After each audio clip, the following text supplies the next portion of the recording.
হ্যাঁ, সেই কাবা শরীফ, আল্লাহর ঘর। এটা তো আমাদের শান্তি খুঁজে পাওয়ার জায়গা।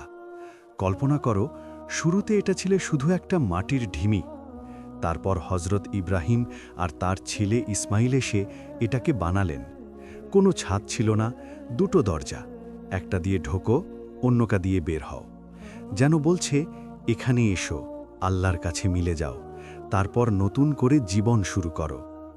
কুরআনে আল্লাহ বলেছেন, যখন ইব্রাহিম আর ইসমাইল কাবার ভিত্তি তুলছিলেন, সূরা বাকারা ১২৭।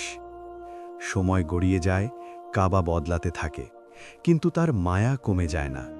কুরাইশরা যখন এটাকে নতুন করে বানালো, তখন কিছু অংশ বাইরে রেখে দিল, সেই হাতিম। মজার ব্যাপার, ছাদ যোগ করল, আর দরজা একটা রাখল বন্যা থেকে বাঁচাতে। হাদিসে নবীজি বলেছেন, কুরাইশের সময় কাবা বানানো হয়, আর তিনি নিজে হাতে কালো পাথরটা রেখেছিলেন শান্তির চিহ্ন হিসেবে। সহি বুখারী। তোমরা কি জানো, এরপর আবদুল্লাহ ইবনে জুবায়ের এসে এটাকে আবার ইব্রাহিমের মতো করে ফিরিয়ে আনলেন। হাতিম ভিতরে নিলেন, দুটো দরজা রাখলেন, কিন্তু হাজ্জাজ বিন ইউসুফ আবার নবীজির সময়ের মতো করে বানালেন। উসমানী যুগে দেওয়ালগুলো আরও উঁচু করা হলো, যেন আকাশ ছুঁতে চায়। আর আজকের সৌদি সময়ে ১৯৯৬-এ সংস্কার করে এটাকে মজবুত করা হয়েছে।